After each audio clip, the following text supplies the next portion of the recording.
नमस्कार, जय महाराष्ट्र. आपल्याला बऱ्याच महिलांच्या कमेंट आहेत की ताई पैसे कधी येणार, पैसे कधी येणार, 6वा हप्ता नाही आला, 7वा हप्ता नाही आला. तर आज सुद्धा आपल्या त्याच योजनेवर व्हिडिओ आहे. योजना कुठली? मुख्यमंत्री लाडकी बहीण योजना. जर चॅनलवरती नवीन असाल तर अवश्य सबस्क्राईब करायचं आहे. त्याचबरोबर आपला व्हिडिओ शेवटपर्यंत पाहायचा आहे, जेणेकरून तुमच्या सर्व प्रश्नांची उत्तरं तुम्हाला मिळतील. मी तुम्हाला व्हिडिओ शेवटपर्यंत का पहा म्हणून सांगते, कारण तुमच्याच प्रश्नांच्या उत्तरावर आपला व्हिडिओ असतो. चला तर तुमचे प्रश्न काय आहेत बघूया.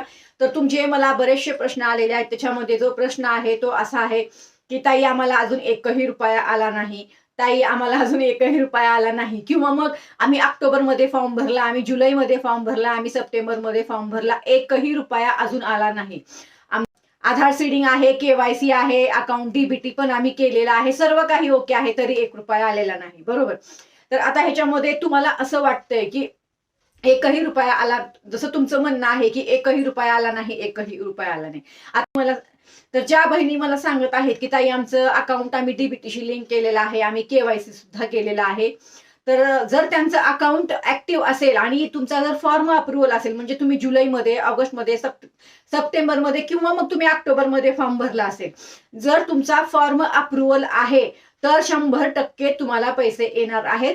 मग तुम्ही अकाउंट डीबीटीशी लिंक केलेला आहे तर तुम्हाला पैसे येतील. आता जर तुम्हाला डिसेंबरचा हप्ता नाही आला, त्यानंतर नोव्हेंबरचा हप्ता नाही आला आणि ऑक्टोबरचाही हप्ता नसेल आला, तर आता जो आपला 7वा हप्ता आपला येणार आहे, तर आपण तेव्हा त्या हप्त्याची आपण वाट पाहूया. आणि तोपर्यंत आपल्याला वाट पाहावंच लागणार आहे, कारण त्याच्याशिवाय आपल्याला कळणारच नाही की कोणाला पैसे आले आणि कोणाला पैसे नाही आले. बरोबर. जसं आदित्यताई तटकरे यांनी आपल्याला सांगितलं होतं प्रेस कॉन्फरन्समध्ये की 7वा हप्ता जो आहे तो 26 जानेवारीच्या आत सर्व महिलांच्या खात्यामध्ये जमा होईल असं सांगितलं होतं. पण अजून तरी वितरण चालू झालेलं नाही. वितरण चालू झालं की आपण लगेच तुम्हाला सांगणार आहोत, काळजी करू नका. फक्त तुम्हाला टेक्स्ट मेसेज वगैरे येतो का तुमच्या खात्यामध्ये पैसे जमा झाले म्हणून, ते एकदा चेक करून घ्या.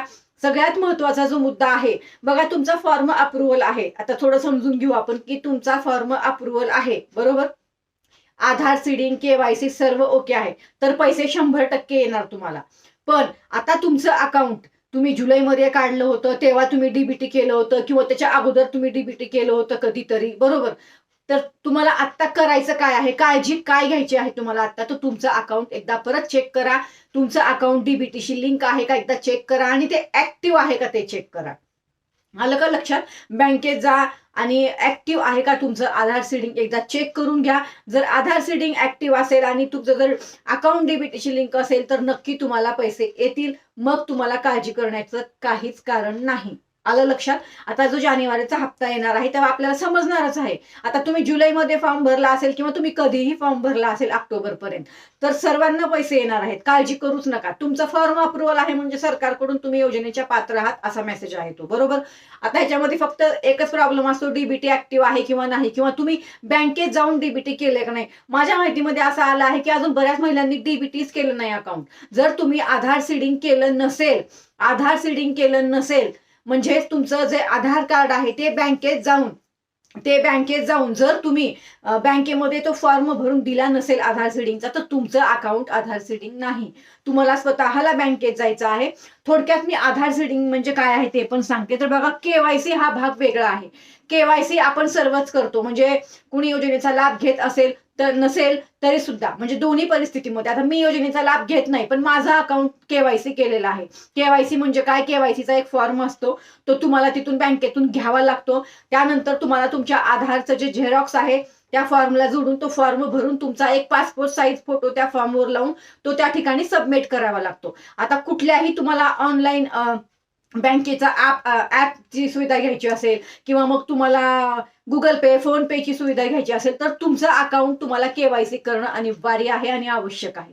तर केवायसी सर्वच करतात. मी सुद्धा माझं अकाउंट केले केवायसी. बरोबर. आता हा केवायसीचा मुद्दा एकदम वेगळा आहे. आता ह्याच्यामध्ये आधार सीडिंग पाहू आपण काय आहे. तर आधार सीडिंगचं सुद्धा असंच असतं. आधार सीडिंगचा सुद्धा तुम्हाला फॉर्म भरून द्यावा लागतो. त्या ठिकाणी पासपोर्ट साईज तुम्हाला फोटो द्यावा लागतो, तुमच्या आधारचं झेरॉक्स द्यावं लागतं, आणि या ठिकाणी तुम्हाला बायोमेट्रिक करावं लागतं. हा, हे लक्षात घ्या. तुम्हाला बँकेत थंब द्यावं लागतं आणि बायोमेट्रिक करावं लागतं अकाउंट डीबीटीशी लिंक करता तेव्हा. तर तुम्ही असं केलंय का, त्या ठिकाणी थंब दिलाय का बँकेत जाऊन, आणि तुमचा आधार सीडिंग झाला आहे का, बायोमेट्रिक झाला आहे का, ते एकदा तुम्ही आता माझा व्हिडिओ पाहिल्यावर तुमच्या लक्षात येईलच की बाबा तुम्ही बँकेत गेला आहात का, नाही गेला आहात का, त्या ठिकाणी थंब दिला आहे का, बायोमेट्रिक केला आहे का तुम्ही. तर हे सगळं चेक करा आता या व्हिडिओच्या माध्यमातून. असं केलं नसेल तर तात्काळ लगेच बँकेत जा.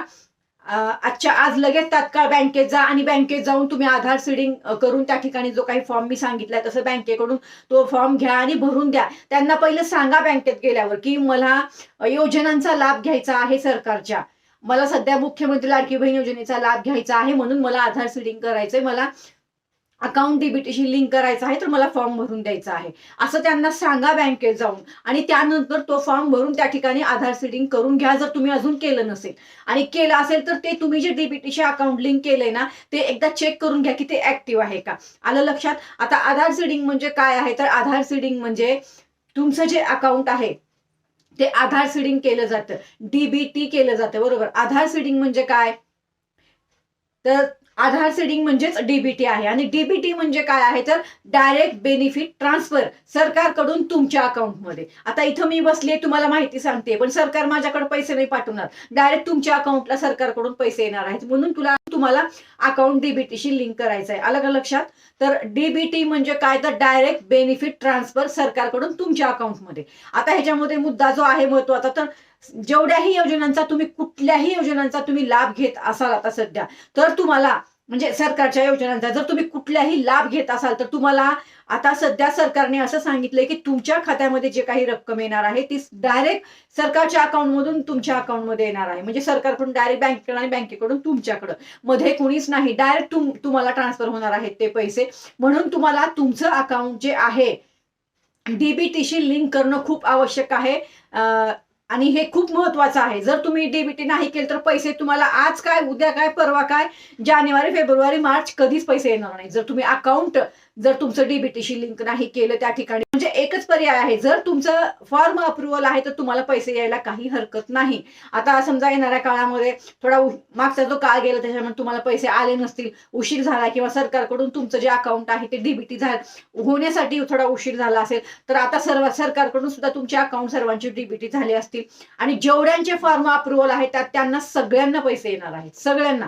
काळजी करू नका. अजून समजा जर पैसे आलेच नाहीत, ह्या 7व्या हप्त्यात जर तुम्हाला नाही आले तर आपण तेव्हा पाहू आपण की किती अशा महिला आहेत ज्यांना पैसे नाही आले. मी तेव्हा व्हिडिओ शेअर करते, तेव्हा तुम्ही मला कमेंट करू शकता जेव्हा पैसे यायला सुरुवात होतील तेव्हा. आलं लक्षात. आता हा मुद्दा झाला ज्यांचे फॉर्म अप्रुव्हल होते, अकाउंट डीबीटी आहेत नाहीत त्याच्यावर तुमच्या सर्व प्रश्नांची उत्तरं. आता बऱ्याच महिलांचं असं म्हणणं आहे, ताई अंगणवाडी सेविकांकडे फॉर्म भरलाय नाही, एकही मेसेज आला नाही आम्हाला, कसलाच फॉर्म अप्रुव्हल आहे काय आहे काहीच मेसेज नाहीये. तर बघा आता तुम्हालाही हेच सांगू शकते मी आता एवढंच की समजा तुम्हाला मेसेज पण आला नसेल आणि समजा तुमचा फॉर्म अप्रुव्हल असेल तर आपण ह्या जानेवारी महिन्यात पाहू की तुम्हाला पैसे येतात का नाही. आणि जर नाही आले तर आपण सरकारला तशी विनंती तुमच्या माध्यमातून करू येणाऱ्या काळामध्ये की ज्यांचेही फॉर्म अंगणवाडी सेविकांकडे भरले होते त्यांनाही सरकारने काहीतरी सुविधा उपलब्ध करून द्यावी त्यांच्या फॉर्मचं स्टेटस पाहण्यासाठी. जसं आपण आता सध्या म्हणत आहोत की नारी शक्ती ऍप सुद्धा ओपन झाला पाहिजे फॉर्मचं स्टेटस पाहण्यासाठी. आलं लक्षात. तर तुमच्या प्रश्नाचं उत्तर मी सध्या एवढं तुम्हाला सहकार्य करू शकते आणि प्रश्नांचं उत्तर देऊ शकते की आता पाहूया जानेवारीमध्ये काय होतंय. आता हा झाला, एकही मेसेज आला नाही. बऱ्याच महिलांचं असं म्हणणं आहे, ताई आम्ही अंगणवाडी सेविकांकडे फॉर्म भरला होता, आमचा फॉर्म रिजेक्ट आहे. तर आता बघा तुम्हालाही माहिती आहे, जर ती लिंकच ओपन होत नाही तर आपण तुमचे जे फॉर्म आहे ते एडिट कुठं करू शकणार आहोत. तर या संदर्भामध्ये जो आता येणाऱ्या काळामध्ये आपण ह्याच्यावर पण व्हिडिओ बनवू. आता आपण तुर्तास काय करणार आहोत, नारी शक्ती ऍप, अंगणवाडी सेविका किंवा मग वेबसाईट ज्याही ठिकाणी तुमचे फॉर्म रिजेक्ट झाले असतील तर तुम्हाला सरकारने काहीतरी सुविधा उपलब्ध करून देण्यात यावी, जेणेकरून ज्यांचेही फॉर्म रिजेक्ट आहेत त्यांच्या फॉर्मचं स्टेटस पण पाहतील आणि रिजेक्ट फॉर्म जे आहे ते एडिट सुद्धा करतील. एवढा आपण प्रयत्न करतोय. तर येणाऱ्या काळामध्ये आपण हेच प्रयत्न करणार आहोत. पण तुम्ही सर्वांनी कमेंट करायला पाहिजे की किती महिलांचे फॉर्म रिजेक्ट आहेत. आणि तुम्ही सुद्धा ज्या महिला माझे व्हिडिओ पाहता आहेत त्यांनी जास्तीत जास्त महिलांपर्यंत आपले व्हिडिओ शेअर करा, म्हणजे ज्यांच्याही फॉर्म रिजेक्ट असतील त्यांच्यापर्यंत आपण डायरेक्ट आपल्या व्हिडिओच्या माध्यमातून पोहोचू आणि आपल्या सर्व महिलांच्या कमेंट येतील, एक आकडा कळेल आपल्याला की किती फॉर्म आतापर्यंत रिजेक्ट आहेत. आलं लक्षात. मग त्या माध्यमातून आपण व्हिडिओ बनवू. आता हे रिजेक्ट फॉर्म संदर्भात झालं. तर बऱ्याच प्रश्नांची उत्तरं दिली. आता ह्याच्यामध्ये दुसरा जो प्रश्न आहे तो ताई आमचा फॉर्म पेंडिंग आहे, तर ते पण मी तुम्हाला सांगितलं. ज्यांचे फॉर्म अप्रुव्हल आहेत, रिजेक्ट आहेत, पेंडिंग आहेत, आपण आता काहीच करू शकत नाही, काहीच. तुम्ही कुठेही फॉर्म भरला असेल तर काहीच नाही करू शकत. फक्त वेबसाईट सुरू आहे, वेबसाईटवर तुमच्या फॉर्मचं स्टेटस पाहू शकता की फॉर्म रिजेक्ट आहे, पेंडिंग आहे, अप्रुव्हल आहे, काय प्रॉब्लेम आहे तो. बाकी एडिट तुम्ही आता सध्या कुठंच करू शकत नाही फॉर्म, आणि नवीन फॉर्म भरू शकत नाही. मला नवीन फॉर्म संदर्भात पण मेसेज होता की ताई मी आधी फॉर्म भरला होता, पण माझा फॉर्म जो आहे तो सबमिट झालेला आहे, पण अजून काहीच त्याचं उत्तर नाही आलं, तर मी नवीन फॉर्म कुठं भरू. तर एकदा तुम्ही फॉर्म भरला आणि तुमचा फॉर्म जर सबमिट झाला असेल तर तुम्ही नवीन फॉर्म भरू शकत नाही, अशी चूक करू नका. एक महिला एकच फॉर्म भरू शकते, बरोबर. फॉर्म रिजेक्ट झाल्यानंतर पण तुम्ही फॉर्म नाही भरू शकत, जोपर्यंत तो फॉर्म तुम्ही एडिट करून भरत नाही तोपर्यंत. सरकारकडून जोपर्यंत तुम्हाला अपडेट येत नाही ना, तोपर्यंत तुम्ही काहीच करू शकत नाही. त्यामुळे नवीन फॉर्म भरण्याच्या सध्या तर आपल्याकडे उपलब्धच नाही लिंक. पण जरी लिंक आली तरी नवीन फॉर्म भरू नका, जोपर्यंत सरकारकडून काही याच्यावर अपडेट येत नाही. कारण एक फॉर्म भरल्यानंतर दुसरा फॉर्म तुम्ही भरू शकत नाही, असं सरकारचं सुद्धा म्हणणं आहे. त्या दिवशी आदित्यताईंनी पण सांगितलं की बऱ्याच महिलांनी एक सोडून 2-2 फॉर्म भरलेले आहेत, त्याच्यामुळे पण बऱ्याच महिलांचे फॉर्म रिजेक्ट होणार आहेत. आता समजा 2 फॉर्म कोणी भरले असतील तर 2 वेळा बऱ्याच महिलांनी लाभ घेतलेला आहे, असं ऐकण्यात आलेलं आहे की बऱ्याच महिलांनी 2 वेळा फॉर्म लाभ घेतलेला आहे. तेव्हा इलेक्शनमुळे बऱ्याच महिलांचे फॉर्म व्यवस्थित चेक झाले नसतील बहुतेक, आणि घाईघाईमध्ये आहे ना इलेक्शन लागणार म्हणून डायरेक्ट सरकारने 2 महिन्याचे आणि 3 महिन्याचे एकदमच ट्रान्सफर करून टाकले पैसे, बरोबर. त्यामुळे बऱ्याच महिलांनी एका महिलेने 2 फॉर्म भरून योजनेचा लाभ सुद्धा घेतला, असं सुद्धा म्हणजे सरकारकडचं असं सुद्धा त्या दिवशी आदित्यताईंनी सांगितले की अशा जरी कोण महिला असतील तर त्यांचे फॉर्म चेक होणार आहेत म्हणून. तर आता बघा, याच्यावर तुमच्या प्रश्नांवरती मी खूप महत्वाच्या प्रश्नांवरती उत्तरं देत असते. तर नक्की आपल्या व्हिडिओला जास्तीत जास्त शेअर करा, लाईक करा आणि सबस्क्राईब सुद्धा करा. सबस्क्राईब करायला एकही रुपया लागत नाही, हे लक्षात घ्या.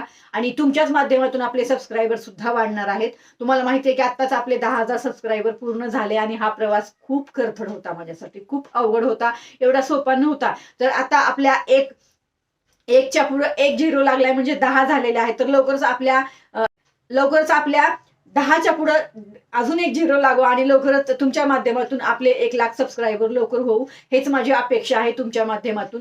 आणि हे तुम्ही करू शकता, हे सुद्धा मला माहिती आहे.